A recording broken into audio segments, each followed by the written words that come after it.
நன்றி பரிசுத்த ஆவியானவரே, உமக்கு நன்றி ஆண்டவரே. சதா காலங்களும் உயிரோள்ள மகா பரிசுத்த தெய்வம் எந்த நேரத்தில் உங்கள் மீது அசைவாடும்படி உமக்கு நன்றி ஆண்டவரே.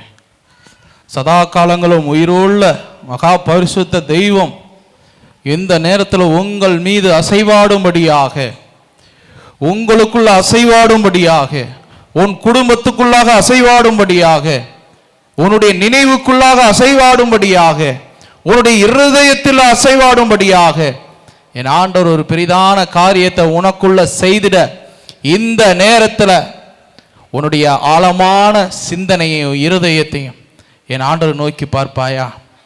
என் அன்புக்குரிய மகளே, ஆண்டவர் இந்த நேரத்தில் முக்கியமாக இந்த செக்ஷன்ல உங்களுக்குள்ள ஒரு அற்புதத்தை நடத்த வேண்டுமாய், உங்களுக்குள்ள ஒரு அதிசயத்தை நடத்த வேண்டுமாய் என் ஆண்டவர் விரும்புகிறார்.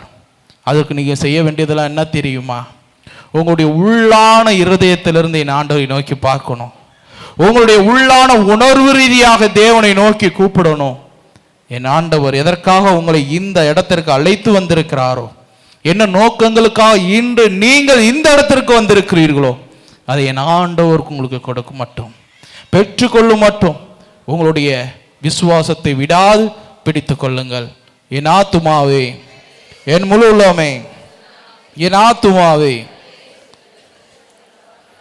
சும்மா ஏனோ தானோ என்று இந்த மாதாந்திர இந்த உபவாச பெண்களுக்கான இந்த கூடுகையை சாதாரணமாக நினைக்க வேண்டாம். பெரிதான காரியத்தை இன்று ஆண்டவர் உங்களுக்கு செய்யணும் செய்யணும் செய்யணும்.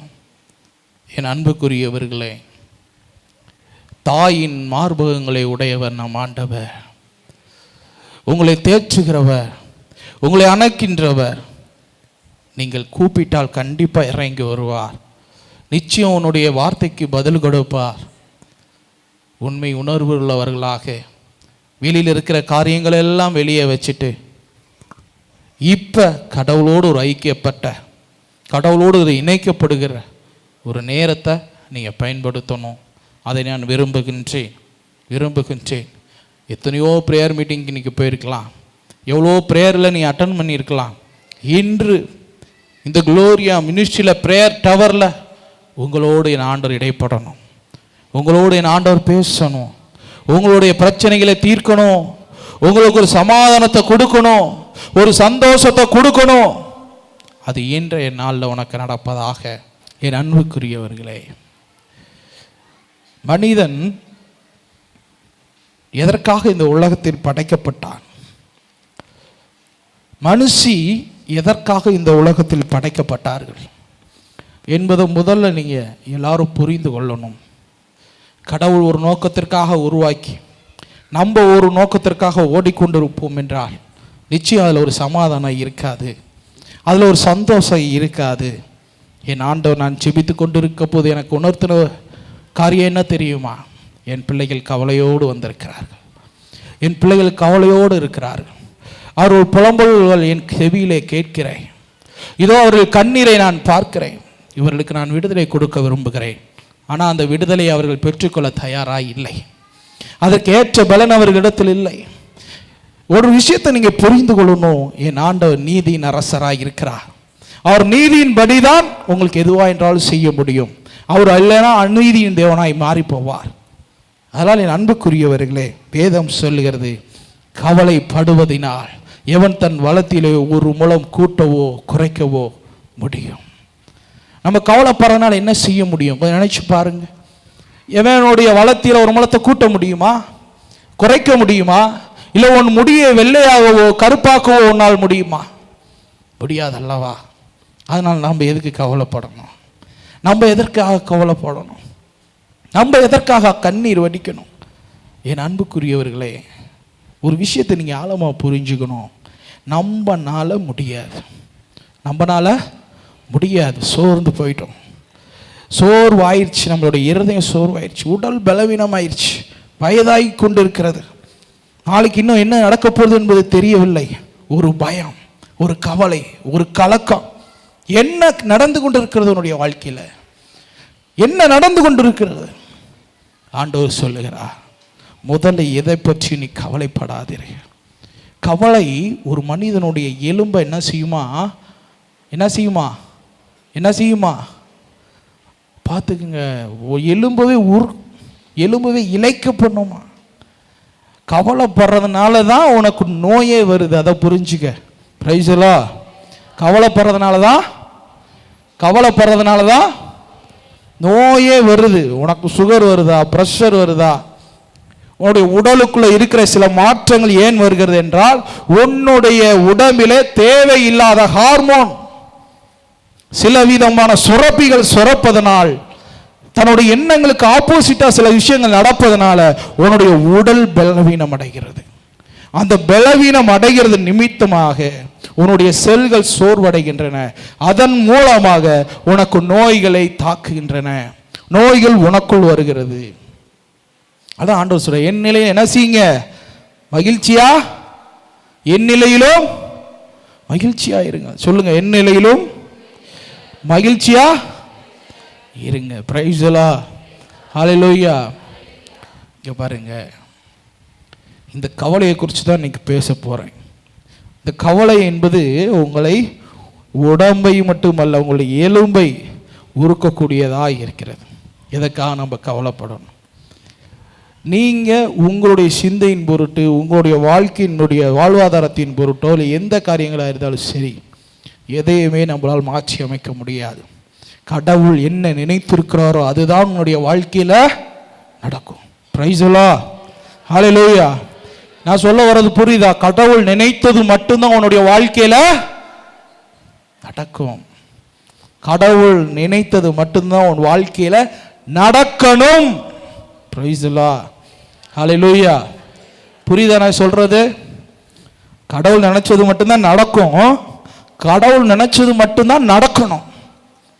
நீ நினைச்சது நடக்கக்கூடாது. நீ திட்டம் போட்டினா அந்த திட்டம் நிறைவேறக்கூடாது. ஆசைப்படலாம், உரிமை உண்டு. கேட்கலாம், உரிமை உண்டு. கொடுப்பதா கொடுக்க கூடாதா என்பது கடவுளிடமே அந்த அதிகாரம் உண்டு. Praise the lord. Hallelujah. Hallelujah. ஏனென்றால் என் ஆண்டவர் சொல்லுகிறார், உங்களுக்கு ஒரு தீமையை அனுமதிக்கிறார் என்றால், ஒரு பிரச்சனையை அனுமதிக்கிறார் என்றால், ஒரு துன்பத்தை அனுமதிக்கிறார் என்றால் அது உன் நல்லதுக்காக தான் இருக்கும். நீ நினைக்கலாம், என் ஆண்டவர் எனக்கு ஏன் இப்படி செய்து விட்டார்? எவ்வளோ பாவங்களை செய்கிறார்களே, குற்றங்களை செய்கிறார்களே, அவர்கள் நன்மைத்தனமோடு நல்லதாக இருக்கிறார்களே, நானும் யாருக்கும் எந்த பிரச்சனையும் செய்யறதில்லை, யாருக்கும் தொந்தரவு கொடுக்கறது, ஆனால் எனக்கு மட்டும் ஏன் பிரச்சனை வருது? ஏன் என் ஆண்டவர் என்னைய மட்டும் இப்படிப்பட்ட சூழ்நிலையை நடத்துகிறார் என்று நீ கேட்கக்கூடாது. Price the Lord. ஏன்னா குயவன் நம் ஆண்டவர், களிமண் நாம். களிமண் பார்த்து குயவனை ஏன் இப்படி செய்தா என்று என்ன செய்யக்கூடாது? கேட்க கூடாது. ஏன் எனக்கு இந்த துன்பத்தை அனுமதிச்சிங்க? கேட்க கூடாது. ஏன் நான் நினைச்சது நடக்கல? கேட்க கூடாது. ஏன்னா அதுக்குண்டான உரிமை உன்னிடத்துல இல்லை இல்லை இல்லை. இதுக்கு முன்னாடி கூட சகோதரி டாக் கொடுத்துருப்பாங்க, என்னுடைய பிள்ளைகள் நீங்கள் என்று. என் அன்புக்குரியவர்களே, உன்னுடைய பிள்ளைகளை எப்படி நீ உயர்வா வைக்கணும் நினைக்கிறாயோ, உன்னுடைய பிள்ளைகளை எப்படி ஒரு உயர்ந்த நிலையில போய் சேரணும்னு நினைக்கின்றாயோ, அதை காட்டிலும் 1000 மடங்கு என் ஆண்டவர் உன்னை உயர்த்தி நிறுத்துவார். நீ வெட்கப்படக்கூடாது, நீ தலை குனியக்கூடாது. ஏன்னா நீ அந்த இடத்துல தலை குனிந்தால் அது எனக்கு அவமானம். நீ அந்த இடத்தில் வெறுக்கப்பட்டால் அந்த இடத்தில் நான் வெறுக்கப்படுகிறேன். என் ஆண்டவர் சொல்லுவார், என் ஆண்டவர் சொல்லுவார். ஒரு சில இடங்களுக்கு என்னை போக வேணான்னு சொல்லிடுவார். போகாத, நீ அந்த பக்கத்து போகாத. அப்பா ஏப்பா இல்லை, அங்கே உன்னை மதிக்க மாட்டாங்க, நீ போகாத அப்படின்னு. அப்பா என்னை மதிக்க வேண்டாம்ப்பா. நான் அப்புறம் இல்லை, அவன் நீ உனக்குள்ள இருக்க என்னையை மதிக்க மாட்டேன், அவன் என்னை வெறுக்கிறவனாக இருக்கான், அதனால் போகாதன்னு சொல்லுவார். ஒரு பக்கத்தில் எனக்கு போக பிரியம் இல்லை, ஆனால் ஆண்டவர் நீ போ நீ போ அப்படின்னு சொல்லுவார். காரணம், அங்கே என்னை விரும்புகிறான், உனக்குள் இருக்கிற என்னை விரும்புகிறான், அதனால் நீ போ. என் ஆண்டவர் நினைப்பது வேற, நம்ம நினைத்து கொண்டிருக்கிறது வேற. அவர் உள்ளத்தை உற்று நோக்கிறவராக இருக்கிறார். நம்மளும் முகத்தை உற்று நோக்குகிறோம், முகத்தாட்சியத்தை உற்று நோக்குகிறோம், முகஸ்துதியை விரும்புகிறோம். ஆனால் ஆண்டவர் அதையெல்லாம் விரும்புறது இல்லைங்க. உள்ளார்ந்த இருதயத்தில் அவருக்கு உண்மையாக அன்பு செய்கிறவர்களுக்கு நன்மை செய்கிறவராக இருக்கிறார். Praise the lord. Praise the lord. அவர் உண்மையிலங்க நீங்க பாருங்க, ஷரத்தி ஷரது நிக்கிறபு வீக்ரபராதி சக்கரா குளோரியா மினிஸ்ட்ரியில வந்து நல்லபடியா ஜெபம் செய்து கடவுளுக்குள்ள நான் சொல்லுகிறபடி வாழ்ந்தவர்களை கேட்டு பாருங்கள். அவருடைய வாழ்க்கையில ஒரு குறையும் நாம் நடத்தி கொண்டிருக்கிறார். பெரிய அளவில் பில்டப்பாலாம் இருக்காது, ஆனால் அவங்களுடைய உள்ளத்தில் ஒரு சமாதானம் இருக்கும், அவங்க உள்ளத்தில் ஒரு சந்தோஷம் இருக்கும், மன மகிழ்ச்சியோடு அவர்கள் ஓடிக்கொண்டிருக்கிறார்கள். அதை நீங்கள் விரும்பணும். வெளியில் மற்றவர்கள் புகழணும், பெரியதொரு நிலைக்கு போகணுங்கிறது அதுக்கு ரெண்டாவது. இன்று உன் வீட்டுக்குள்ளே சமாதானம் இருக்கா? உன் வீட்டுக்குள்ள வான தூதர்கள் தேவ பிரசனம் இருக்கா? இல்லை சாத்தானுடைய செயல்பாடுகள் இருக்கா? இல்லை துன்பம் புலம்பல் கண்ணீர் என்ன இருக்குங்கிறத நீ முதல்ல யோசி. வீட்டுக்குள்ள என்ன நடந்துக்கிட்டு இருக்கு, வீட்டுக்குள்ள என்ன போய்கிட்டு இருக்கு? ஏன்னா வெளியில சிலருக்கு தெரியாது, ஆனால் கடவுள் அறிவார், உன் ஆண்டவர் அறிவார், உன்னை படைத்தவர் அறிவார். ஏன்னா உன்னை உருவாக்கி பாதுகாத்து இன்றளவும் இந்த இடத்துல கொண்டு வந்து உட்கார வச்சிருக்காரு. வேற அதை நினைத்துப்பா. என் ஆத்துமாவே, என் முழு உலகமே, என் ஆத்துமாவே, அதனால் நான் உங்களுக்கு சொல்லுகிறேன், கவலைப்படாதீங்க, உள்ளத்தில் கவலைப்படாதீங்க. எவ்வளோ மனிதர்களுக்கு கடவுள்கிட்ட கேட்பேன், எப்போ இந்த பிரச்சனைகளெல்லாம் சரி பண்ணி விடுங்க, எப்போ இவர்களுக்கு இவ்வளோ தூரம் பாடுகள் வேண்டாம், இவ்வளோ கஷ்டங்கள் தேவையா அவங்களுக்கு அப்படின்னு சொல்லுவேன். அப்போ ஆண்டவர் தெரியுமா சொல்லுவார், என்ன தெரியுமா சொல்லுவார், இவர்கள் இந்த பாடல்குள்ளே இல்லைன்னா என்னை தேடவே மாட்டாங்க. பிரைஸ் எல்லாம், இவர்கள் இந்த பாடலுக்குள்ளே இல்லைன்னா என்ன செய்ய மாட்டாங்க, தேட மாட்டாங்க, என்னை கூப்பிட மாட்டாங்க. உண்மையாக சொல்லுகிறேன், ஒரு 3 குடும்பம் உட்கார்ந்து 3 நாள் உபவாசம் இருந்து அவர்களுக்கு செபித்து அவர்களுக்கு ஒரு விடுதலை பெற்று கொடுத்தாச்சு. ஆண்டவர் அதை எப்படி ஒரு அதிசயமாக அற்புதமாக அதை செய்து கொடுத்தார். வந்தார்கள், சாட்சி கூட சொன்னாங்க, ஆண்டவர் என்னை இந்த 1 மாதத்துக்குள்ள இவ்வளோ தூரம் மாற்றார் எனக்கு தெரியலன்னு. ஆனால் அடுத்த மாதம் அவர்கள் எங்கே இருந்தார்கள் என்பதே தெரியல, இது வரைக்கும் என்னன்னு தெரியல, அட்ரஸையே காணாம். ஆனால் அவங்களுக்கு அந்த பிரச்சனையை மட்டும் ஆண்டவர் சரி பண்ணாமல் இருந்திருந்தால் உங்களுக்கு முன்பதாக அவர்கள் என்ன செஞ்சுருப்பாங்க, உட்கார்ந்துருப்பாங்க. பிரைஸ் எல்லாம். அப்போ அதுக்காக பிரச்சனையே சரியாக கூடாதா? அப்படி இல்லை, புரிந்து கொள்ளணும், கடவுளை விற்றப்படாது. மனிதர்கள் நன்றி கெட்டவர்களாக இருக்கிறார்கள், நன்றி மறந்தவர்களாக இருக்கிறார்கள். எப்பொழுது கடவுள் நம்மளுக்கு நன்மை செய்கிறாரோ, எப்பொழுதெல்லாம் நம்மளை தண்டிக்கின்றாரோ கொஞ்சம் நினைத்து பார்க்கணும். சும்மா சில விஷயங்களை, ஆப்போசிட்டான விஷயங்களை நீங்கள் நினைக்கக்கூடாது, நன்மையான விஷயங்களை நினைச்சுப்பார். இதோ நம்மளுக்கு கீழே அநேக கோடி மக்கள் சாப்பாடு இல்லாமல், தண்ணி இல்லாமல், இதோ காட்டில் மேற்று உழைத்து கொண்டு 100 ரூபாய் 200 ரூபாய்க்கு காலையில் 6 மணியிலிருந்து சாயங்காலம் 6 மணி வரைக்கும் உழைக்கின்ற மக்கள் இருக்கிறார்கள், நம்ம அன்றாடு பார்க்கிறோம். என் அன்புக்குரிய, ஆனால் நம்மளே அந்த ஆண்டவர் அப்படி ஒரு சூழ்நிலையில் கொண்டு போகலையே. நல்ல சாப்பாடு கொடுக்குறாரு, நல்ல நண்பர்கள், நல்ல உறவினர்கள், நல்ல பிள்ளைகள், நல்ல கணவன், நல்ல தாய் தகப்பன் எல்லாம் நல்லா தானே இருக்காங்க. ஆனால் நம்மளுடைய மனசோர்வு, நம்மளுடைய பலன் எல்லாம் அதுக்கு மேலே ஒரு படியை விரும்புகிறது. தப்பு கிடையாது. ஆனால் ஆண்டவர் சொல்கிறாரு, இருக்கிறதை வைத்து மனமகிழ்ச்சியோடு உண்டு குடித்து இளைப்பாரு, இதற்கு மீது எதையும் விரும்பாத, உள்ளது போதும் நினை, அடுத்து உனக்கு பிரச்சனையே வராது. பிரைஸ்லா. அடுத்து என்ன செய்யாது, உனக்கு கவலையை என்ன செய்ய மாட்ட, படமாட்ட, கவலைப்பட மாட்ட, கவலையே வர. கவலை வரலைன்னா நோயற்ற வாழ்வு சீரா காமத்தில் ஆண்டவர் சொல்கிறாரு. காசு வச்சிருக்கிறவெல்லாம் பார்த்தீங்கன்னா நோயை வாங்கிக்கிட்டு என்னடா எந்த ஆஸ்பத்திரிக்கு போனால் சரியாகும்னு சொல்லி யோசித்துக்கிட்டு கவலைப்பட்டுக்கிட்டு இருக்கான். ஆனால் ஆண்டவர் சொல்கிறாரு, காசும் வேணாம் நோயும் வேணாம். பிரைஸ்லா. காசு வேணாம் பரவாயில்லையா, 2மே வரும். வந்தால் ஒன்று மட்டும் வராது, வந்தால் 2மே வரும். என் அன்புக்குரியவர்களே, கடவுள் எதற்காக உன்னை உருவாக்கினாரோ அந்த நோக்கத்தை மட்டும் விரும்பி அதுக்காக ஓடு. சும்மா ஏனோதானோன்னு எல்லாரும், அநேக பெண்கள் ஸ்திரீகள் இந்த உலகத்தில் பிறந்திருக்கிறார்கள். ஆனால் நீங்கள் ஒரு தனித்துவமாக வாழ கற்றுக்கங்க. நீங்கள் விசேஷித்தவர்கள். நான் உங்களுக்கு உறுதியாக சொல்கிறேன், இல்லைன்னா இந்த இடத்துல நீங்கள் வந்து உட்கார முடியாது. நீங்கள் விசேஷித்தவர்கள், பாக்கியவான்கள். உங்களை கொண்டு ஆண்டவர் ஏதோ ஒரு நோக்கத்தை வைத்திருக்கிறார். இந்த உலகத்தை கலக்கப் போகிறார்.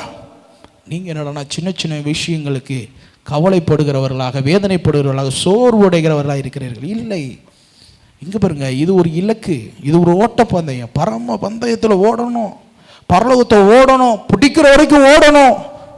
இதுக்குள்ள எவ்வளோ பிரச்சனைகள், கஷ்டங்கள், துன்பங்கள். ஏன்னா ஆண்டவர் சொல்லியிருக்கிறார், இந்த உலகத்தில் உங்களுக்கு உத்தரம் உண்டு, ஆனாலும் திடன் கொள்ளுங்கள், நான் உலகத்தை ஜெயித்தேன். நான் ஜெயித்தேன். ஜெயிக்கணும், ஒவ்வொரு நாளும் ஜெயிக்கணுங்க. காலையில் எழுந்தால் இன்னைக்கு என்ன போராட்டம், இன்னைக்கு ஆண்டவருக்கா இன்னும் என்னெல்லாம் எப்படி சொல்றது, அவருடைய காரியங்களை செய்யலாம், என்னெல்லாம் இன்னும் கடவுளுக்காக செய்ய முடியும், அந்த எண்ணங்கள் உங்களுக்குள்ள வேண்டும். சும்மா என் நேரமும் தன் குடும்பத்தை பற்றியும், பணக்கவலை பற்றியும், கடன் பிரச்சனையை பற்றியும், நோய்களை பற்றியும், புலம்பல்களை பற்றி பேசிக்கொண்டிருப்பீர்கள் என்றால் நான் சொல்லுகிறேன், இந்த புலம்பல் இன்றோடு நிற்காது.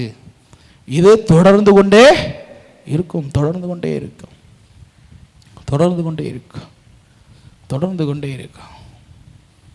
எல்லாரும் வீட்டுக்கு வீட்டு வாசப்படின்னு சொல்லுவாங்க. எல்லா வீட்லேயும் எல்லா காரியங்களும் நடந்துட்டு இருக்கு. யாருக்கும் பெரிதான காரியங்கள் அல்ல, உயர்வானவர்களும் அல்ல. நீங்கள் என்ன சாப்பிடுகிறீர்களோ அவர்களும் அதைத்தான் சாப்பிடுகிறார்கள். மற்றவர்களை முன் வைக்காதீங்க எந்த விஷயத்துலையும். மற்றவங்களை முன் வைக்கிறனால தான் உங்களுக்கு என்ன, நம்ம தாழ்வாக இருக்கோம், நம்ம குறைவாக இருக்கோம், நம்மளுக்கு இந்த பிரச்சனை அப்படின்னு என்ன செய்யுது, தோணுது. நம்மளுக்கு முன்னாடி இயேசு கிறிஸ்துவை வைங்க, நம்மளுக்கு முன்னாடி இயேசுவின் தாய் மரியாதை வைங்க. ஒரு நிறைவாக இருப்பீங்க, ஒரு சமாதானத்தோடு இருப்பீங்க. என் ஆண்டவர் உங்களை நடத்தட்டும். என் ஆத்துமாவே, என் முழு உலகமே, என் ஆத்துமாவே. பாருங்க, மத்தேயு 6ஆம் அதிகாரம் 25 வாசிங்க, நல்லா கவனிங்க. ஆதலால் உங்களுக்கு சொல்கிறேன், ஆதலால் உங்களுக்கு சொல்லுகிறேன், உயிர் வாழ, உயிர் வாழ எதை உண்பது, எதை உண்பது, எதை குடிப்பது என்றோ, எதை குடிப்பது என்றோ, உடலை மூட, உடலை மூட எதை உடுப்பது என்றோ கவலைப்பட வேண்டாம், கவலைப்பட வேண்டாம். உணவை விட உயிரும், உணவை விட உயிரும், உடையை விட உடலும் உயர்ந்தவை அல்லவா, உயர்ந்தவை அல்லவா. வானத்து பறவைகளை பாருங்கள், வானத்து பறவைகளை பாருங்கள், அவை விதைப்பதும் இல்லை, அறுப்பதும் இல்லை, களஞ்சியத்தில் சேர்த்து வைப்பதும் இல்லை. அவர் பாருங்க, விதைப்பதும் இல்லையா, அறுப்பதும் இல்லையா, களஞ்சியத்துல சேர்த்து வைக்கிறதும் இல்லையா. ஆனா மனுஷன் மட்டும் என்ன செய்யறான், விதைக்கிறான், அறுக்கிறான், களஞ்சியத்துல. அப்ப அது கவலை இல்லாமல் சந்தோஷமாக அன்றாட தன்னுடைய பொழப்பை நடத்தி கொண்டிருக்கிறது. மனிதர்களாகிய நம்ம இவைகளெல்லாம் செய்துட்டு என்ன செய்யறோம், கவலையோட, கஷ்டத்தோட, நோயோட, பிணிகளோட, பேய்களோட வாழ்ந்துகிட்டு இருக்கோம். புரிந்து கொள்ளுங்கள், ஏன் அவை அவ்வளோ சந்தோஷமாக மன மகிழ்ச்சியோடு இருக்கிறது என்று புரிந்து கொள்ளுங்கள். என் ஆத்துமாவே, என் முழு உள்ளமே, என் ஆத்துமாவே. வாசிங்க. உங்கள் வானக தந்தை அவற்றிற்கும் உணவளிக்கிறார். உங்களுடைய தகப்பன், உங்களுடைய ஆண்டவர், உங்களை உருவாக்கியவர், உங்களுடைய குயவான் அவைகளுக்கு என்ன செய்றாரு, அவைகளுக்கு என்ன செய்றாரு, உணவளிக்கிறார். நான் சொல்றேங்க, இருங்க, நல்ல பெரிய லெவலில் வளரணும்னு நினைக்கிறவங்க, கடவுளுடைய ஆவிக்குள்ளே வளரணும்னு நினைக்கிறவங்க, பிரசனத்தில் வளரணும்னு நினைக்கிறவங்க என்ன செய்றீங்க தெரியுமா, அப்பா இன்னைக்கு நீங்கள் சோறு போட்டால் தான் நான் சாப்பிடுவேன், நான் செஞ்சு சாப்பிட மாட்டேன். இன்னைக்கு நீங்கள் சாப்பாடு எனக்கு என்ன செய்யணும், போடணும். எப்படின்லாம் எனக்கு தெரியாதான், நான் நீங்கள் கொடுக்கணும்.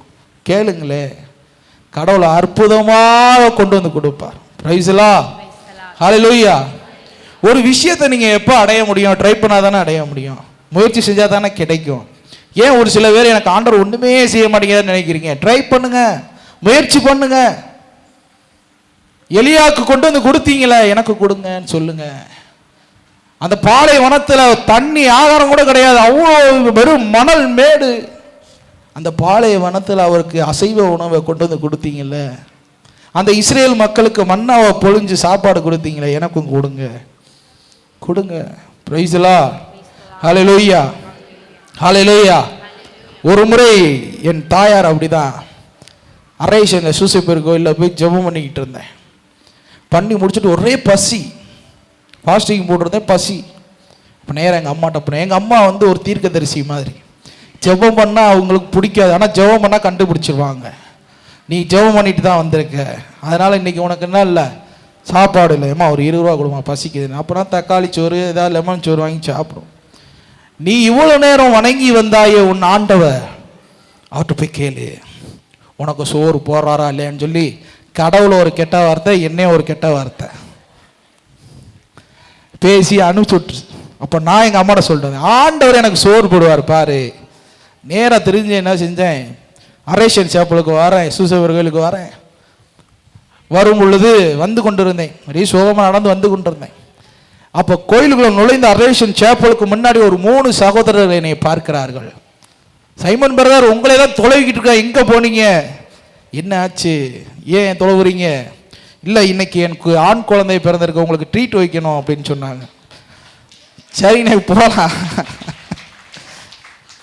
சரி போகலாம், எங்கே போகலாம், வாங்க போகலான்னு சொல்லி நேராக வேன் கடைக்கு கூட்டிகிட்டு போய் கிட்டத்தட்ட எங்கள் அம்மாட்ட கேட்டது நான் 20 ரூபா, ஆனால் எனக்கு மட்டும் பில் ஆனது 600 ரூபா. இது இல்லாமல் எங்கள் அம்மாவுக்கு ஒரு 2 கால் பிரியாணி கட்டுங்க அப்படின்னு சொல்லி வாங்கிட்டு போய், இந்தம்மா கடவுள் உனக்கும் கொடுத்துருக்காரு சாப்பிடு.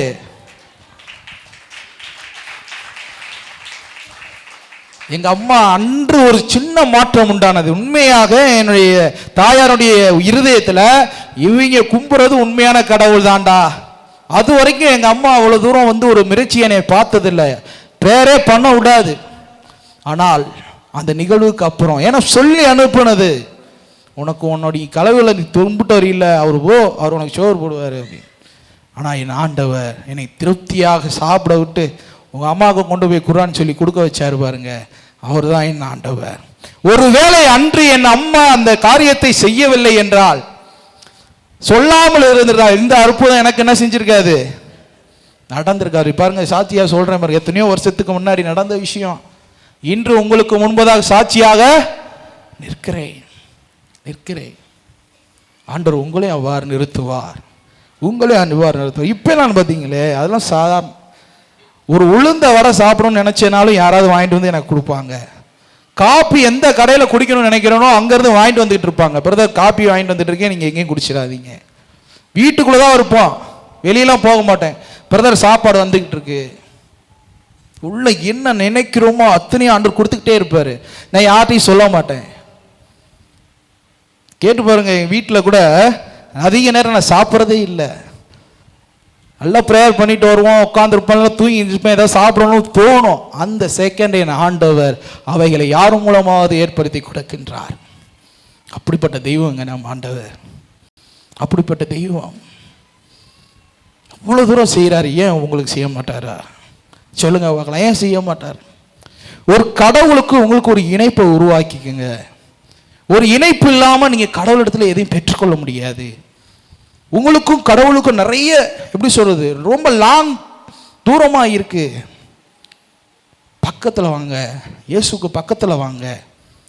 அவரை விசுவசிச்சா மட்டும் பத்தாது, உங்களுடைய வாழ்க்கையில செயல்ல உங்களுடைய காரியங்களை, அவருடைய காரியங்களை காண்பிக்கணும். புரியுதா நான் சொல்றது? அவருடைய இணைப்பை ஏற்படுத்திக்கங்க. லிங்க் செல்போன் டவர் மாதிரி தான், சிம்மு நம்மளுக்குள்ள அவருடைய செல்போனில் கனெக்ஷனில் இருக்கணும், எனி டைம் சார்ஜில் இருக்கணும். உனக்கு ஒரு குறையும் வராது. Price the Lord. என்ன செய்யாது, நீ புலம்பவே மாட்ட.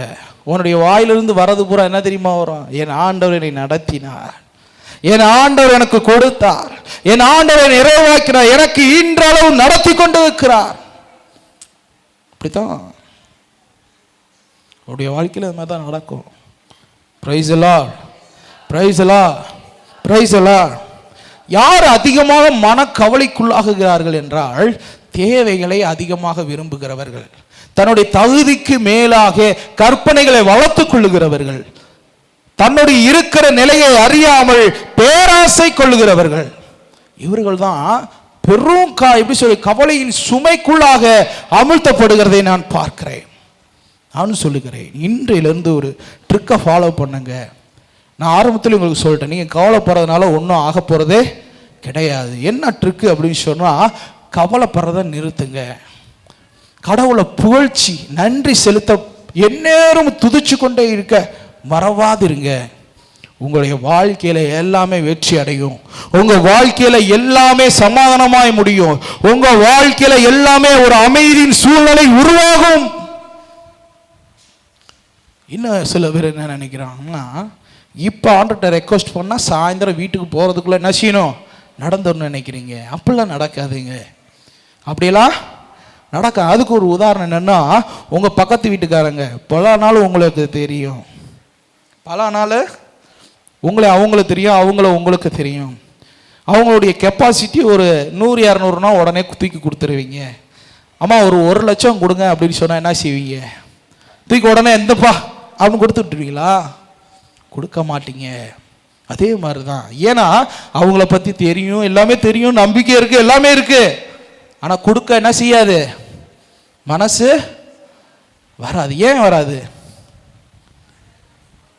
ஏன் வராது? ஒரு வேலை கொடுக்காம போயிட்டா பிரைஸ்லா, ஒரு வேலை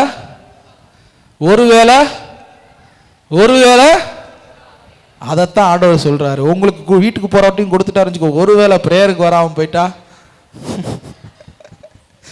பிரைஸ்லா, ஹல்லேலூயா. ஒரு வேளை பிரேயருக்கு வராமல் போயிட்டீங்கன்னா, ஒரு வேளை கடவுள்கிட்ட துதிக்காம போயிட்டீங்கன்னா, ஒரு வேளை கடவுளை விட்டு பிரிஞ்சு வேற ஒரு லைன்ல போயிட்டீங்கன்னா, அதனால தான் ஆண்டவர் என்ன செய்ய மாட்டேங்கிறாரு, புரிஞ்சு ஓடணும். கடவுள் என்ன நிலையில் இருக்கிறார், என்ன மனநிலையில் இருக்கிறார், எந்த காரியங்களை உங்களை எடுத்து கொண்டு போக விரும்புகிறார், இதை நீங்க விரும்பி ஓடுனா மட்டும்தான் நீங்க கடவுளுடைய பிரசன்னத்தில் அவருடைய காரியங்கள்ல நீங்க பெற்றுக்கொள்ள முடியும். இல்லை என்றால் பெற்றுக்கொள்ள முடியாது. நான் பல தடவை அழுத்தி சொல்ல விஷயம் என்னன்னா, கடவுளுடைய இருதயம் உங்களை நம்பணும். கடவுளுடைய உள்ளத்துல இந்த மகளுக்கு நம்ம செய்தா நம்மளை விட்டு போக மாட்டாங்க அப்படின்ற மனநிலை வரணும். ஆட்டோமேட்டிக்கா உங்களுடைய வாழ்க்கையில எல்லாமே நடக்கும், எல்லாமே நடக்கும். உன்னுடைய பிறப்புக்கு ஒரு காரணம் உண்டு, உன்னுடைய வளர்ப்புக்கு ஒரு காரணம் உண்டு. ஒன்றும் இல்லை, ஒரு பாருங்க, ஒரு மரம் இருக்கு, ஒரு மாம்பழ மரம்னே வச்சுக்கோங்க, மாங்கனி மரம் கூட வச்சுக்கோங்க. அதை விவசாயி விதைக்கிறான், அது செடியாக மரமாக முளைத்து ஒரு நாள் அது கனி கொடுக்குன்னு தான் நான் விரும்புகிறேன். ஒரு நாள் அதுல இருந்து மாம்பழம் வரும்டா, மாங்காய் வரும்டா, பறித்து சாப்பிடலாம் அப்படின்ற ஒரு எண்ணம் இருக்குமா இல்லையா? அந்த எண்ணத்தை நீங்க கடவுளுக்கு உண்டு பண்ணணும். பிரைஸ்லா, பிரைஸ்லா. இதுதாங்க ரகசியம். அந்த எண்ணத்தை கடவுளுக்கு யார் உண்டு பண்ணணும்? யார் உண்டு பண்ணணும்? கடவுளுக்கு உண்டு பண்ணணும். ஒரு நாள் ஆண்டவரே கனியாக உங்களுடைய கரங்கள்ல நான் இருப்பேன், என்னை கண்டிப்பா நீங்க புசிப்பீங்க. அவர் நம்பிட்டாருன்னா உன்னுடைய நிலையை வேற ஒரு நிலைக்கு எடுத்து செல்லுவார். உன்னுடைய வாழ்க்கை டோட்டலா மாறிடும். இது ரகசியம். சிலருக்கு புரியாது. எத்தனை பேருக்கு நான் சொல்ல வர்றதுன்னு புரியுதுன்னு எனக்கு தெரியல. ஆனா நான் சொல்றது போல நீங்க வாழ்ந்து பாருங்க, உங்களுடைய வாழ்க்கையில ஒரு டிஃபரெண்டா உணர்வீங்க, ஒரு பிரசன்னத்தை உணர்வீங்க, ஒரு தனித்துவத்தை விரும்புவீங்க, ஒரு சமாதானத்தை விரும்புவீங்க, ஒரு அமைதி உங்களுக்குள் நடக்கும். உன் வீட்டில் தேவனுடைய பிரசனம், சமாதானத்தின் பிரசனம் அசைவாடி கொண்டே இருக்கும். ஒரு விஷயம் நம்மளுக்கு கிடைக்கலன்னா ஆண்டவருக்கு நன்றி செலுத்துங்க, நன்றி செலுத்துங்க, புலம்பாதீங்க. ஆண்டவரே, இதன் மூலமாக இன்று என்னுடைய உள்ளத்தை உமக்கு முன்பாக உயர்த்திருக்கிறேனே, அதுக்கு நன்றி சொல்லுங்க, சொல்லுங்க. உள்ள என்னுடைய வாழ்க்கையிலே வச்சுக்கோங்களேன், சில பெரிய போராட்டங்கள்லாம் வரும், சிறிய பெரிய காரியங்கள், எதிர்ப்பின் காரியங்கள், பெரிய எப்படி சொல்றது, அரக்க பாம்புகள் எல்லாம் என்னுடைய வாழ்க்கையில வரும். அப்ப அது போராடணும்னா அதுக்கு பல மணி நேரம் ஜெபிக்கணும். பிரைஸ்லா. அந்த சூழ்நிலையில மட்டும் என்னுடைய வாழ்க்கையில அதிக நேரம் ஜெபித்தால் ஆண்டவர் என்னை விடுதலை செய்வார் என்று அவருடைய பாதத்தில் அமர்ந்து உபவாசித்து அதிலிருந்து விடுதலை பெற்று வருகிறேன். ஆனால் அது அன்றாட என்னால் செய்ய முடியுமா என்றால் கேள்விக்குறி.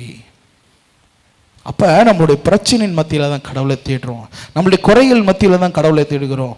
நிறைவுல நம்ம என்ன செய்யறதில்ல, கடவுளை தேடுறதில்லை.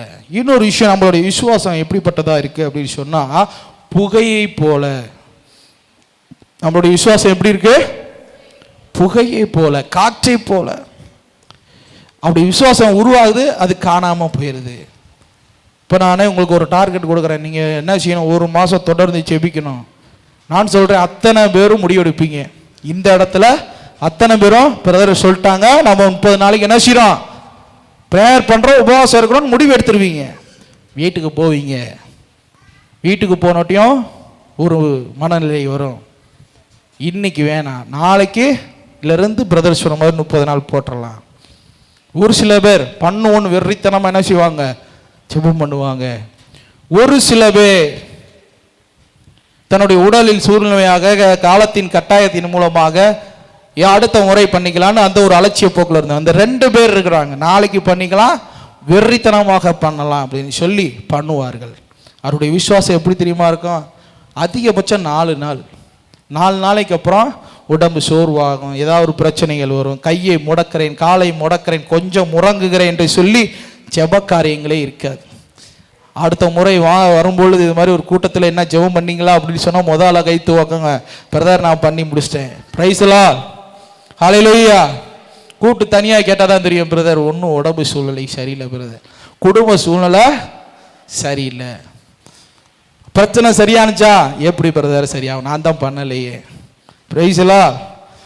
கேட்க மாட்டாங்க. அடுத்து அந்த பிரச்சனைக்கு சொல்யூஷன் என்ன செய்ய மாட்டாங்க, கேட்க மாட்டாங்க. ஏன்னா அவங்களால என்ன செய்ய முடியல, ஒர்க் பண்ண முடியல. இங்க பாருங்க, ஆண்டவர் சொல்லியிருக்கிறாரு, உழைக்கிறவன் கண்டிப்பா கூலி பெறுகிறான்.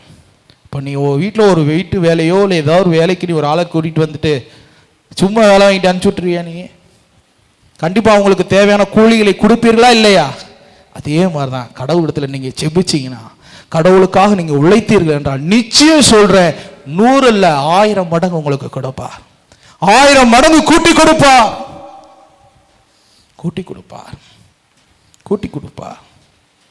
பிரைஸ் லார்ட், ஹல்லேலூயா, ஹல்லேலூயா. இந்த உலகத்தினுடைய உயர்வோ தரங்களோ உங்களுக்கு உயரணும்னு நீங்கள் நினச்சிங்கன்னா, உன் பிள்ளைகளுக்கு உயரணும்னு நினச்சிங்கன்னா, உன் வாழ்க்கை மாறணும்னு நினச்சிங்கன்னா, முதல்ல உன் மனதில் இருக்கிற முடிச்சுக்களை, உன் சிந்தனையில் இருக்கிற முடிச்சுக்களை, உனக்குள்ள இருக்கும் பாரு ஒரு பயத்தின் ஆவி, உனக்குள்ள ஒரு கட்டுவை, இதுக்கு மேலே ஒன்றுமே இல்லைன்னு நினைக்கிற பாரு, அதை முதல்ல அவிழ்த்து விடு, அதை முதல்ல உன்னை விட்டு அகற்று. நான் சொல்றேன், நீங்க நினைத்தீர்கள் என்றால், ஒவ்வொருத்தரையும் பார்த்து சொல்றேன், நீங்க நினைத்தீர்கள் என்றால் உலகத்தை கலக்கிற மனுஷிகளாக இருப்பீர்கள். உலகத்தை கலக்க முடியும், உலகமே உன்னை திரும்பி பார்க்க வைக்க முடியும். அதிகபட்சம் எனக்கு தெரிந்த ஒரு 21 நாள் போதும். ஒவ்வொருத்தருக்கும் 21 நாள் உண்மையாக தேவனை நோக்கி விண்ணப்பம் பண்ணுகிற உங்களுடைய விண்ணப்பம் தேவனை போய் சேர்ந்தது என்றால் 21 நாள்ல ஒரு பெரியதொரு ஊழிய நிலைப்பாடை உனக்கு ஆண்டவர் உருவாக்குவார். ஆனால் யாரும் அதை என்ன செய்யறதில்லை, சரியான முறையில்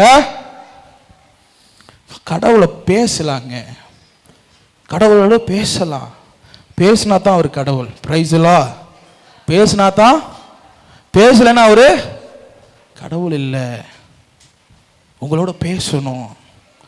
நான் உங்களிடத்துல பேசுகிறேன் பாருங்க, அதே போல் கடவுள் உங்களிடத்துல பேசுவார். நம்பிக்கை இருக்கா ஆண்டவர் என்கிட்ட பேசுவாருன்னு? நம்பிக்கை இருக்கா? அப்புறம் ஏன் பேச மாட்டேங்கிறீங்க? ஒரு சில நேரங்கள்லாம் பார்த்தீங்கன்னா நான் உட்காந்து ஆண்டவர்கிட்ட பேசிக்கிட்டு இருப்பேன், ஏன்னா அவர்கிட்ட கேட்கும் அப்படின்னு சொல்லி கேட்கும். திடீர்னு ஒரு குரல் கேட்கும், திடீர்னு ஒரு 2 வார்த்தை வரும், நீ கேட்டால் நான் இதை செய்தேன்.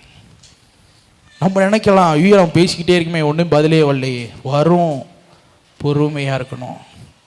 ஏன்னா வேதம் சொல்லுது, ஈஸ்வரத்தை நீக்கிற வராத்தி ஷராத்தை சக்கரா, உன் நீதியை பட்டப்பகல் போல விளங்க செய்வேன். உன்னை யாரும் மனிதர்கள் தாழ்த்துகிறார்களா, தாழ்த்தட்டும். குறை சொல்லுகிறார்களா, குறை சொல்லட்டும். புரணி பேசுகிறார்களா, பேசட்டும். நாளைக்கு அதே வாய் உன்னையும் உயர்த்தும், கடவுளை உயர்த்தும். Price the Lord. உன்னையும் உயர்த்தும். ஃபர்ஸ்ட் புகழ் தான் உன்னை மட்டும் புகழ்வாங்க, மற்றபடி உன்னை குறை சொல்லிட்டு உன்னை புறணி பேசிட்டு அதுக்கப்புறம் புகழும் பொழுது இயேசுவையும் சேர்த்து புகழ்வார்கள். Price the Lord. எது வேணும் உங்களுக்கு? ஃபர்ஸ்ட் வேணுமா, செகண்ட் வேணுமா? முதல்ல நம்மளை பற்றி இங்கே பாருங்களேன், நம்மளுடைய வளர்ச்சி அதிகமாக அதிகமாக என்னாகும்? பொறாமைகள் அதிகமாகும், குறை சொல்லுதல் அதிகமாகும், போட்டிகள் அதிகமாகும். ஒரு சாதாரணமாக ஒரு செல்போன் நீங்கள் வாங்கினா கூட அதை பொறாமப்படுறதுக்கு உங்கள் வீட்லேயோ உங்களை சுற்றில் இருக்கிறவங்களுக்கு கூட என்ன செய்ய இருக்கு, ஆட்கள் இருக்கு, அதில் ஒரு 10 புறணி பேசுறதுக்கு. ஆனால் ஒரு நாள் எல்லாவற்றுக்கும் ஆண்டவர் முடிவு கட்டுவார். ஒரு நாள் எல்லாவற்றுக்கும் ஒரு உயர்வை கொடுப்பார். யார் உண்மை உள்ளவர்கள், யார் உண்மை அற்றவர்கள், என் ஆண்டவர் ஒரு நாள் வெளிப்படுத்துவார். என் ஆண்டவர் வெளிப்படுத்துவார். நீங்கள் சாதாரண நினைக்காதீங்க, சாதாரணமாக நினைக்காதீங்க. என் ஆத்துமாவே, என் முழு உலகமே, என் ஆத்துமாவே, price the lord, praise the lord, praise the Lord. எதை விதைக்கின்றாதையோ அதையே அறுப்பாய். எதை விதைக்கின்றாயோ, எதை விதைக்கின்றாயோ, எதை விதைக்கின்றாயோ, நீ எதை விதைக்கிறாயோ, சொரக்காய் விதை போட்டா, அவரைக்காய் விதை போட்டா, நல்லதை விதைச்சா, கெட்டதை விதைச்சா, அப்ப என்னத்தை நம்ம அன்றாடு விதைத்து கொண்டிருக்கிறோன்னு பாருங்க. இங்க பாருங்க, என் கண் கூடாக சில காரியங்களை அன்றாடு பார்த்து கொண்டிருக்கிறேன், அன்றாடு பார்த்து கொண்டிருக்கிறேன். கிட்டத்தட்ட ஒரு 12 ஆண்டுகளுக்கு முன்பதாக ஒரு சகோதரன் தன்னுடைய நண்பரின் மனைவியோடு தகாத உறவை வைத்து கொண்டு மிகவும் சந்தோஷமாக இருப்பதை போல நினைத்து கொண்டிருந்தார். அந்த 12 வருஷத்துக்கு முன்னாடி சொன்னேன், சகோதரரே, உன் நண்பருக்கு நீ செய்த துரோகம் எண்ணி முடியாதது. உன் நண்பனை இவ்வளவு தூரம் நீ ஏமாத்த, கண்டிப்பா ஒரு நாள் இதே சூழ்நிலையில் என்ன செய்வ, நீயே அகப்படுவாய். இப்போ 12 வருஷத்துக்கு முன்னாடி சொன்னேன். கிட்டத்தட்ட ஒரு 6-7 மாதங்களுக்கு முன்பதாக அதே சூழ்நிலை அவனுடைய வாழ்க்கையிலும் நடந்தது. அவன் தூக்கு போட்டு செத்து போனான், உடம்பு சரியில்லாமல் செத்து போயிட்டார். என் அன்புக்குரியவர்கள், இது விதைத்தால் அவ்வளோதான். கண்டிப்பாக ஒரு நாள் என்ன செய்யும், கண்டிப்பாக ஒரு நாள் என்ன செய்யும், அதை நீங்கள் புரிஞ்சுக்கணும். எதை விதைக்கின்றாயோ அதனால உங்களுடைய வாழ்க்கையில் நல்லதா விதைச்சிக்கிட்டே இருங்க. உங்களுக்கு யார் வேணாலும் கெடுதல் செய்யட்டுங்க, யார் வேணாலும் உன்னை அவதூறு பேசட்டுங்க, நீ நல்லதை மட்டும் விதைத்து கொண்டே வா, நல்லதே செய்து கொண்டே வா. ஒரு நாள் முளைக்கும், நூறத்தனையாய் கனி கொடுக்கும், நூறத்தனையாய் கனி கொடுக்கும். நீங்கள் பாருங்கள், அதான் சொல்லும் போல் விதையானது ஒன்று தான் விதைப்பீங்க, ஆனால் முளைச்சி வரக்கூடிய கனிகளோ கணக்கில் அடங்காது. அது மாதிரி தான் உங்களுடைய நற்கிரிகைகள் அனைத்தும் கணக்கில் அடங்கா நன்மைகளாக வந்து ஒரு நாள் உன்னை என்ன செய்யும், சேரும், சேரும். புரிந்து கொள்ளுங்கள். அதனால் நீங்கள் எதை விதைக்கிறீங்களோ அதை தான் அறுக்க போகிறீங்க. இன்னைக்கு என்னத்தை விதைக்கிறீங்களோ அதைத்தான் நாளைக்கு சாப்பிட போறீங்க. அதனால உங்களுடைய வாழ்க்கையில சில மாற்றங்கள் வரணும்னா, கடவுள் உங்களுக்குள்ள கிரியை செய்யணும்னா, கடவுளுக்குள்ளாக நீ உண்மை உத்தமா வாழணும். ஏதோ 10 பேர் கடவுளை கும்பிடுவதை போல நீயும் 10வது 11வது ஆளா நீ கும்பிட்டாய் என்றால், ஓடுவாய் என்றால், உனக்கு அற்புதம் நடக்காது, அற்புதம் நடக்காது, அதிசயம் நடக்காது. ஏதோ வந்தோம், பிரேயருக்கு அமைதியாக இருந்துச்சு, நல்லா இருந்துச்சு, அவ்வளோதான். பிரதர் நல்லா பேசினாங்க, சிஸ்டர்ஸ் நல்லா பேசினாங்க. இதுக்கு இல்லைங்க ப்ரேயரு. எதுக்காக இந்த குளோரியா மினிஸ்ட்ரியில் ஒவ்வொரு முறையும் ப்ரேயர் நடத்துறது இல்லை. இங்கே வருகிறவர்கள் அத்தனை பேர் கடவுளோடு ஒரு பிரச்சனத்தை உணரணும், கடவுளோடு ஒரு இடைப்படணும். கடவுள் இந்த இடத்தில் இருக்கிறார் என்பதை தங்களுடைய வார்த்தையிலாவது மட்டுமல்ல, உணர்வுபூர்வமாக உணரணும். தங்களுடைய குடும்பத்திலும் தங்களுடைய பிள்ளைகள், தங்களுக்கு உள்ளாக இருக்கிற சுற்றில் இருக்கிற அத்தனை மக்களும் அவர்கள் மூலமாய் பலனடைய, அந்த கிஃப்டை மற்றவர்களும் பெற்றுக்கொள்ள, அந்த சுவையை மற்றவர்களும் சுவைத்திட ஆண்டவர் உங்களை அழைத்து வந்திருக்கிறார். பிரைஸ் தி லார்ட், ஹல்லேலூயா, ஹல்லேலூயா. அதனால என் அன்புக்குரியவர்களே, உங்களுடைய வாழ்க்கையில எதை பத்தி கவலை கொள்ளாதீர்கள், ஆண்டவர் உங்களை நடத்துவார். வாசிங்க. நீங்கள் அவற்றிலும் மிக மேலானவர்கள் அன்றோ? கவலைப்படுவதனால் உங்களில் எவன் தன் வளர்த்திக்கு ஒரு முழம் கூட்ட முடியும்? உங்கள் உடையை பற்றி ஏன் கவலைப்படுகிறீர்கள்? வயல்வெளி மலர்கள் எப்படி வளர்கின்றன என்று கவனியுங்கள். அவை உழைப்பதும் இல்லை, நூற்பதும் இல்லை. ஆயினும் சாலமோன் கூட தன் மாட்சியில் எல்லாம் இவற்றில் ஒன்றை போலும் உடுத்தியிருந்ததில்லை என்று உங்களுக்கு சொல்கிறேன். Praise the Lord. Praise the Lord. Hallelujah. Hallelujah. ஆண்டவர் சொல்றாரு பாருங்க, காலையில பூத்து சாயந்தரம் வாடி காய்ந்து போகின்ற ஒரு செடிக்கு இவ்வளவா அழகாக உடுத்துவேன் என்றால் அவைகளை காட்டிலும் மேலான, அதை ஆளுகை செய்கிற, அதை பயன்படுத்துகிறவர்களாக உங்களை படைத்த நான் உங்களை எவ்வாறு உடுத்துவேன், உங்களை எவ்வாறு சிருஷ்டிப்பேன், உங்களை எவ்வாறு அலங்கரிப்பேன் ஆண்டவர் சொல்றாரு. ஆனா எப்படி சொல்ல, ஒருத்தங்க நல்ல ட்ரெஸ் போட்டா ஐயோ நம்மள்ட்ட இது மாதிரி இல்லையே, ஏதோ இவர்கள் தினமும் ஒரு ட்ரெஸ் போடுறாங்களே, ஏதோ நம்மளால போட முடியல, நம்மள்ட்ட இல்லையே, படம் இல்லையே. நான் சொல்றேன், என் ஆண்டவர் உங்களை உடுத்துவார். என் ஆண்டவர் உங்களை சிருஷ்டித்தவர். உங்களை அவமானமாக குறையாக நிறுத்த விரும்ப மாட்டார். உங்களை நிறையாக்கி அழகுபடுத்தி விரும்புவார். அதனால் நீங்க இதை யோசிங்க. ஒரு சாதாரண பூவுக்கு இவ்வாறு ஆண்டவர் உடுத்துவார் என்றால் உங்களை எவ்வாறு உடுத்துவார்? குறைவான விசுவாசம் உள்ளவர்களே, இன்றைக்கு இருந்து நாளைக்கு அடிப்பில் போடப்படும் வயல்வெளி புல்லை கடவுள் இவ்வாறு உடுத்துவார் என்றால் உங்களுக்கு எவ்வளவுதான் செய்ய மாட்டார். ஆதலால் எதை உண்போம், எதை குடிப்போம், எதை உடுப்போம் என்று கவலைப்பட வேண்டாம். ஏனெனில் புறவினத்தார் தாம் இவையெல்லாம் தேடுவர். Price the Lord. யார் தேடுவா? யார் தேடுவா? புறவினத்தார்னா யாருப்பா? கிறிஸ்துவை அறியாதவர்கள், கிறிஸ்துவை மறுதலித்தவர்கள், கிறிஸ்துவை விட்டு பிரிந்து போனவர்கள் தான் இவையெல்லாம் இருப்பார். எனக்கு ஐயோ சாப்பாடு இல்லையே, ஐயோ எனக்கு உடை இல்லையே, ஐயோ எனக்கு இருக்கிறக்கு இடம் இல்லையே. இங்கே பாருங்களே, ஒரு விஷயத்தை புரிஞ்சுக்கணும். இந்த உலகத்தையே படைத்த ஆளுகை செய்கிற என் ஆண்டவர் ஒரு தரித்திர வாழ்க்கை. அவர் சொல்றாரு, நரிகளுக்கு பதுங்கு குழிகள் உண்டு, பறவைகளுக்கு கூடுகள் உண்டு, மனுமகனுக்கோ தலை சாய்க்கிறது கூட இடம் இல்லை, தலை சாய்க்கிறதுக்கு கூட இடம் இல்லை. அப்படிப்பட்ட வாழ்க்கை அவர் வாழ்ந்து காமிச்சிருக்காருங்க. எதுக்காகங்க வாழணும்? ஏன் அவர் பெரியதொரு மாளிகை வைர கற்களால் கட்ட முடியாதா? அவர் செய்த அற்புதங்களுக்கோ அடையாளங்களுக்கோ அவர் என்ன நினைத்திருந்தால் எவ்வளவு உயரத்துக்கு வேணாலும் போயிருக்க முடியாதா? ஏன் என்ன நடக்கிறது ஒவ்வொருத்தருடைய வாழ்க்கையிலும்? ஆண்டவர் சொல்றாரு, புறவினார் தான், கடவுளை நம்பாதவர்கள் தான் இவைகளெல்லாம் விரும்புகிறாங்க. நீங்கள் என்ன செய்யாதீங்க, இதெல்லாம் விரும்பாதீங்க, தேடாதீங்க.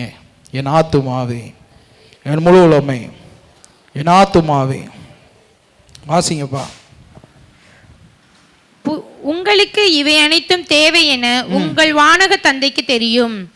ஆகவே கடவுளின் அரசையும் அவருக்கு ஏற்புடையதையும் முதலில் தேடுங்கள். இவையெல்லாம் உனக்கு தேவைன்னு ஆண்டவருக்கு தெரியும். ஆனா முதல்ல ஆண்டவர் சொல்றாரு, கடவுளுடைய அரசையும் அவருக்கு ஏற்புடையதையும் முதலில் தேடுங்கள். இவை அனைத்தும் உங்களுக்கு சேர்த்து கொடுக்கப்படும். இவை அனைத்தும் உங்களுக்கு விண்ணும் மண்ணும் ஒழிந்து போனாலும் என் ஆண்டவருடைய வார்த்தை ஒருபோதும், ஆண்டவர் சொல்றாரு, முதல்ல பரலோகத்தையும் அவரையும் அவருடைய நீதியும் அவருடைய சட்டங்களையும் தேடுங்க. உனக்கு இவையெல்லாம் என்ன செய்யப்படும்? என்ன செய்யப்படும்? இது ரகசியம். இது ரகசியத்தை புரிஞ்சவங்க முன்னேறி வந்துடலாம். இதை பற்றின புரிதல் ஆற்றல் இல்லாதவங்க அப்படியே தான் இருக்கணும், புலம்பிக்கிட்டே இருக்க வேண்டியதான், கவலைப்பட்டு கொண்டே இருக்க வேண்டியதுதான். எதுவும் நன்மையும் கடவுள்கிட்ட இருந்து நம்ம என்ன செய்ய முடியாது, பெற்றுக்கொள்ள முடியாது. அதனால இந்த வசனங்களை நீங்க இன்னுமாக உன்னிப்பாக படித்து அதன்படி வாழ கற்றுக்கொள்ளுங்கள். வாசிங்க. நாளைய தினத்தை குறித்து கவலைப்படாதிருங்கள். நாளைய தினத்தை குறித்து கவலைப்படாதிருங்கள். நீங்க கவலைப்பட்டீங்கன்னா சபிக்கப்பட்டவர்கள் என்று சொல்லுவேன் நான். ஏன்னா நீங்க கடவுளை நம்பாததுனாலதான் நாளைய குறித்து என்ன செய்றீங்க, கவலைப்படுறீங்க. நாளைக்கு என்ன நடக்குமோ, நாளைக்கு என்ன நடக்கட்டும், கடவுள் ஏற்படுத்தி நியமித்ததை தவிர எனக்குள் எதுவும் நடக்காது. சொல்லுங்க எல்லாரும், ஆண்டவரே நீர் எனக்காக ஏற்படுத்தினதை தவிர, எனக்கு நியமித்ததை தவிர என் வாழ்க்கையில் ஒன்று நடக்காது. நாளைய தினத்தை குறித்து நீ கவலைப்படக்கூடாது. நாளைய தினத்தை குறித்து நீ கவலைப்பட்டினா நீ குளோரியா மினிஸ்ட்ரியில ஒரு கடவுளுடைய ஊழியரே கிடையாது, கடவுளுடைய மகளே கிடையாதுன்னு தான் சொல்லுவேன். ஏனென்றால் அன்றன்றாட தொல்லை அன்றாட போதும்னு சொல்லி ஆண்டவர் என்ன செஞ்சிருக்காரு, நம்மளுக்கு சொல்லி இருக்கிறார். இங்க பாருங்களேன், மோசே சட்டங்களா சொல்லிக்கிட்டே இருக்காரு. கூட இருக்க ஒருத்தர் சொல்றாரு, என்ன மோசே சொல்றதெல்லாம் ஈஸி, செய்யறதுதான், சொல்றது செய்யறது, இங்க பாருங்களேன், செய்யறது கஷ்டம்னா நினைக்காதீங்க. மோசே அனுபவிச்சு தான் சொல்றாரு. அதே போல் நானும் என்ன செய்யறேன், அனுபவிச்சு தான் சொல்றேன். எல்லாரும் பெரிய அளவுல ஏதோ பரம்பரையாக ஒரு நிலையில இருந்து வரல, எல்லாம் கீழ் மட்டத்தில இருந்து தான் எந்திரிச்சு வந்திருக்கிறோம். அடிமட்டத்திலிருந்து தான் எந்திரிச்சு ஆண்டவர் நிப்பாட்டி வச்சிருக்கிறாரு. அதே போலதான் உங்களை நிறுத்துவார், உங்களையும் அதே போலதான் உயர்த்துவார். கஷ்டப்படுங்க. எதுக்காக கஷ்டப்படணும்? கடவுளுக்காக கஷ்டப்படுங்க. ஏன்னா உனக்காக அவர் கஷ்டப்பட்டிருக்காரு, உனக்காக ஒரு வேதனைப்பட்டிருக்காரு. இந்த பாட்டில் கூட ஆரம்பத்தில் நாம் பாடும் பொழுது கூட உன்னுடைய சிலுவை தூக்கிட்டு சிரிச்ச முகமா அவர் கூட வா, பலத்தை கொடுங்க ஆண்டவரே. அன்றா நீங்க கேட்கணும், ஆண்டவர் பலத்தை கொடுங்க, பலத்தை கொடுங்க. எல்லாருக்கும் பாரச்சுமை வைக்கப்பட்டிருக்கு. ஆண்டி முதல் பாரச்சுமை வைக்கப்பட்டிருக்கு. நீ நினைக்கலாம் ராஜாக்கு மட்டும் பிரச்சனையே இருக்காது, பிச்சைக்காரனுக்கு மட்டும் தான் பிரச்சனைன்னு. பிச்சைக்காரனுக்கு தகுந்த மாதிரி பிச்சைக்காரனுக்கு பிரச்சனை, ராஜாவுக்கு தகுந்த மாதிரி அவங்களுக்கு தகுந்த மாதிரி அவங்களுக்கு பிரச்சனை இருக்கு. பிரச்சனை இல்லாமலாம் இல்லை, எல்லாத்துக்கும் பாரச்சுமை வைக்கப்பட்டிருக்கு. வேதம் சொல்லுது. எனக்கு மட்டும்தான் எப்படி சொல்லுவாங்க, சிலர் சொல்லுவாங்க பூனை கண்ண முடிதான் பால் குடிக்குமா, ஏன்னா உலகமே இருட்டா இருக்கும், நம்ம யாரும் பார்க்கல அப்படின்னு சொல்லி. அது மாதிரி உனக்குள்ள அந்த கவலைப்படுறப்ப உனக்கு மட்டும்தான் கவலை இருக்கு, உனக்கு மட்டும்தான் பிரச்சனை இருக்குன்னு உனக்குள்ள தோன்றுகிற ஒரு அசுத்த எண்ணத்தை முதல்ல அகற்றிக்க. எப்பயுமே சொல்லு, உனக்கு கவலை வந்தா நம்ம பரவாயில்ல, நம்மளை விட பெரிய கஷ்டவாரெல்லாம் இருக்கிறாங்க, ஆண்டவரே உமக்கு நன்றி ஆண்டவரே. எந்த சூழ்நிலையும் அப்படித்தான் சொல்லணும், ஆண்டவரே என்னை இந்த அளவுக்கு அதை வச்சிருக்கீங்க, பரவாயில்ல, எனக்கு கீழே இத்தனை பேரை வச்சிருக்கிறீங்க, அவங்களையும் உயர்த்துங்க ஆண்டவரே, ஆசீர்வதிங்க ஆண்டவரே. இப்படி ஜெபம் பண்ணுங்க. ஆண்டவர் மற்றவங்க மேலே பொறாமைப்படக்கூடாதுன்னு என்ற ஆரம்பத்தில் சொல்லுவார். அப்போ என்ன தெரியுமா செய்வேன், எனக்கு வரும் பொறாமைகள் வரும், அப்போ அவர்களை கைகளை நீட்டுவேன், ஆண்டவரை அவங்களை ஆசீர்வதிக்கிறேன், ஆண்டவரை அவர்கள் கடைகளை ஆசீர்வதிக்கிறேன், அவங்க வியாபாரத்தை ஆசீர்வதிக்கிறேன், ஆசீர்வதிச்சுக்கிட்டே இருப்பேன். ஏன்னா வேதம் சொல்லுது, நீ ஆசீர்வதிக்கப்படுவாய், நீ ஆசீர்வதிக்கப்படுவாய், எதை விதைக்கிறாயோ அதை அறுப்பாய். புரிஞ்சு கொள்ளுங்க. Praise the lord. Hallelujah, hallelujah. பாருங்க, அதனால தான் ஆண்டவர் தெளிவா சொல்றார். இன்னொரு வாட்ட வாசிக்கிறேன். ஆகவே கடவுளின் அரசையும் அவருக்கு ஏற்புடையது முதலில் தேடுங்கள், இவை அனைத்தும் உங்களுக்கு சேர்த்து கொடுக்கப்படும். நாளைய தினத்தை குறித்து கவலைப்படாதிருங்கள், நாளைய தினம் தன்னை பற்றி கவலை கொள்ளும். அன்றன்றைக்கு இருக்கிற தொல்லை அன்றன்றைக்கு போதும். இன்னைக்கு போதும், இன்னைக்கு தொல்லை போதும், இன்னைக்கு சாப்பாடு போதும், இன்னைக்கு முடிவு இன்னைக்கு போதும். நல்லா நிம்மதியை படுத்து தூங்குங்க. திட்டம் போடாதீங்க. நம்ம திட்டம் போட்டு ஒன்றும் ஆக போகிறது கிடையாது, கிடையாது. என் ஆத்துமாவே, என் முழு உள்ளமே, என் ஆத்துமாவே. பாருங்க, அதே இதில் 7ஆம் அதிகாரம் 7லிருந்து வாசிங்கப்பா. கேளுங்கள் உங்களுக்கு கொடுக்கப்படும். நல்லா கவனிக்கணும், இது வேத வசனம். இதை நம்புகிறவர்களுக்கு, இந்த வசனத்தை நம்புகிறவர்களுக்கு, இந்த வசனத்தை நம்புகிறவர்களுக்கு ஒரு உயிருள்ள ஒரு விடுதலையை கொடுக்கும், கிரியை செய்யும், உங்களுடைய வாழ்க்கையை மாற்றும். இது எப்படி மாற்றும்னா, எப்படி தோசையை ஒரு பக்கத்து வெந்துட்டு இன்னொரு பக்கத்து திருப்பி போடுறீங்க பாருங்க, அது போல உன் சூழ்நிலையில, உன் சிச்சுவேஷனை, உன்னுடைய காரியங்களை, உன்னுடைய நிலைமையை அப்படியே திருப்பி போட்டுரும். அதுக்கு நீ இந்த வசனத்தை விசுவசிக்கணும். Price the Lord. வசனத்தை மீறி ஒண்ணுமே இல்லை. இந்த வசனத்தை ஆண்டவர் சொல்லியிருக்கிறார், விண்ணும் மண்ணும் ஒழிந்து போனாலும் இந்த வார்த்தை என்ன செய்யாதான், என்ன செய்யாதான். அப்ப அந்த வசனத்துக்கு எவ்வளவு இம்பார்ட்டன்ட் கொடுக்கணுங்கிறத புரிந்து கொள்ளுங்கள். ஆனால் நல்லா கவனிங்க. கேளுங்கள் உங்களுக்கு கொடுக்கப்படும், தேடுங்கள் கண்டடைவீர்கள், தட்டுங்கள் உங்களுக்கு திறக்கப்படும்.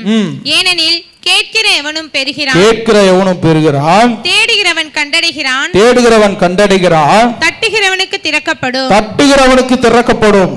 Price the lord, praise the lord, praise the Lord. நம்மளுடைய நிலைமை இதுல ஒரு சில காரியங்கள் இருக்கு, அது உங்களுக்கு புரிகிற மாதிரி சொல்றேன். பிரைஸ் தி லார்ட், ஹல்லேலூயா. கேளுங்கள் உங்களுக்கு, எல்லாரும் சொல்லுங்க, கேளுங்கள், கேளுங்கள், கேளுங்கள். அப்ப இந்த நிகழ்வை பார்த்தீங்க அப்படின்னு சொன்னா, உங்களுடைய அப்பா சரிங்களா, தினமும் உங்களுக்கு சின்ன குழந்தையில ₹1 ₹2 கொடுப்பாரா இல்லையா? காசு வாங்குவீங்க உங்கள் தாய் தகப்பன் இடத்துல, பைசா வாங்கிட்டு போய் ஏதோ சில்லற செலவுகள் பண்ணுவீங்க. இது தினமும் நடக்குமா நடக்காதா? நடக்கும். அப்போ எப்போ ஒரு இப்போ ஒன்றும் இல்லை ₹10 கொடுப்பான்னு என் மகன் என்னிடம் கேட்குறான்னா இந்தப்பான்னு கொடுப்பேன். இதவே அவன் வேறு ஒரு நபரிடம், பக்கத்தில் இருக்க நபரிடம், இல்லை பக்கத்து வீட்டில் அண்ணே ஒரு ₹10 கொடுங்க ₹20 கொடுங்கன்னு கேட்டால் கொடுப்பாங்களா?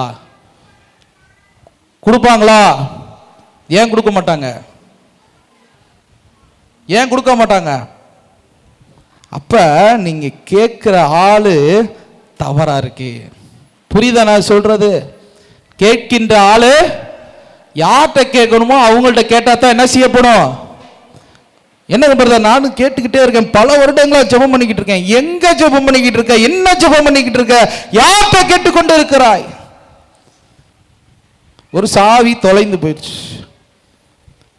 தொலைஞ்ச இடத்துல தொலைவாம வேற இடத்துல தொலைவுனா எப்படி கிடைக்கும்? எங்க தொலைஞ்சோ அங்கதானே கிடைக்கும், அங்கே தேடினா தானே கிடைக்கும். வச்ச இடத்த விட்டுவிட்டு வைக்காத ஒரு இடத்துல தொலைவிக்கொண்டே இருந்தால், நானும் தேடிக்கொண்டே இருக்கிறேன், எனக்கு கிடைக்கவே இல்லை என்றால் நான் என்ன செய்யறது? பிரைஸ் தி லார்ட், ஹல்லேலூயா. ஒன்றும் இல்லை, என்னுடைய சாவி என் பாக்கெட்டில் தான் இருக்கு. ஆனால் எங்கள் வீட்டில் ஏறுறேன், மேலே ஏறுறேன், இறங்குறேன், ஏறுறேன், இறங்குறேன், எங்கேயுமே சாவியவே காணோம். கடைசி என்னடான்னு செத்த நேரம் உட்காந்து செல்போனை எடுக்கும்போது உள்ள சோப்புக்குள்ள இருக்கு சாவி. சோப்புக்குள்ள சாவி வச்சுவிட்டு நான் பாட்டுக்கு என்ன செஞ்சுக்கிட்டு இருக்கேன் வழியே.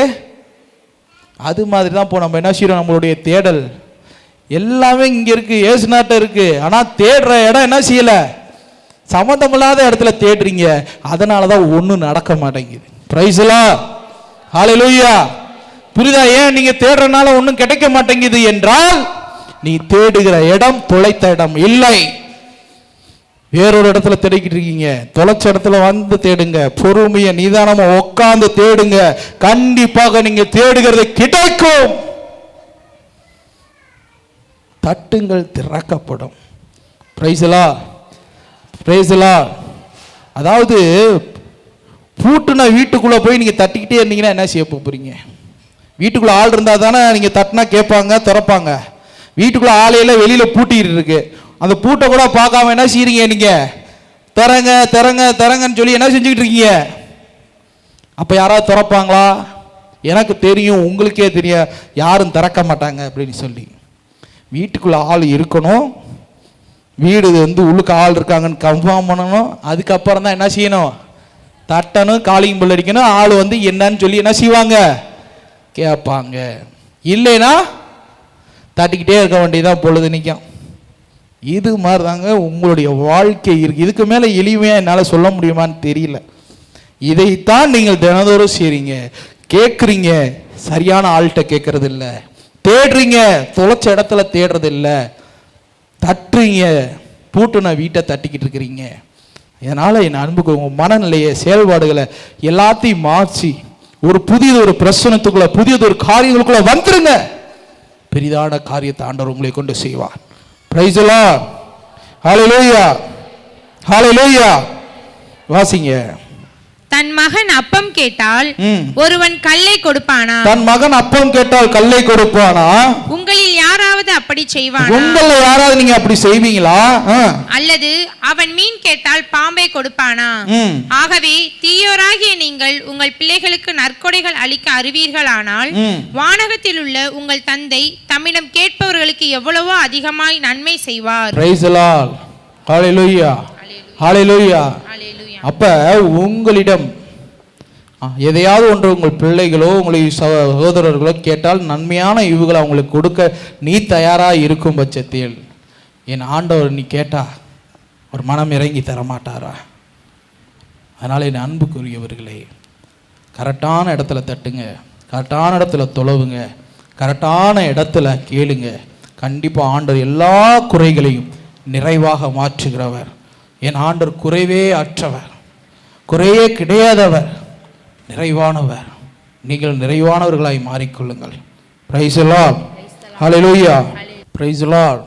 அதனால் என் அன்புக்குரியவர்களே, இன்றைய நேரத்தில் இந்த டைமிங்கில் கரெக்டான இடத்துல தட்ட போகிறீங்க, கரெக்டான இடத்துல தொலைவ போகிறீங்க, கரெக்டான இடத்துல கேட்க போகிறீங்க. பக்கத்தில் இருக்கவங்களெல்லாம் பார்க்கக்கூடாது. கடவுளோடு ஒரு இணைப்பு. இவ்வளோ நாள் நீ ஜெபம் செய்ததுக்கும் இன்னைக்கு நீ கடவுளை கூப்பிடுறதுக்கும் வித்தியாசம் வேணும். இந்த வித்தியாசம் எப்படி இருக்கணும்னா, இதோ வறண்ட இடத்துல, நீரே இல்லாத ஒரு இடத்தில் ஒரு மானானது நீரோடை தேடுவதை போல,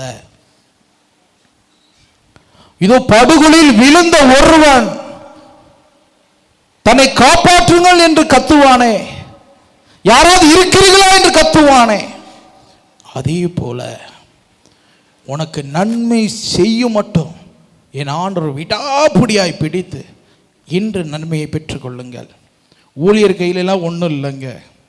ஊழியர்களெல்லாம் எதுவுமே என்ன செய்ய முடியாது. கடவுள் மனம் இறங்கணும். உனக்கு கடவுள் செய்தால் மட்டும்தான், கடவுளுடைய உள்ளம் இறங்கி உனக்கு நன்மை செய்தாதான், மற்றபடி ஊழியர் என்ன செய்ய முடியும், பரிந்து பேச முடியும். நீங்கள் செபத்தோடு எங்களுடைய செபம் சேர்த்து போவோம், அவ்வளோதான். ஆனால் நீ செபிக்கணும், நீ ஒன்றாய் இணையணும்.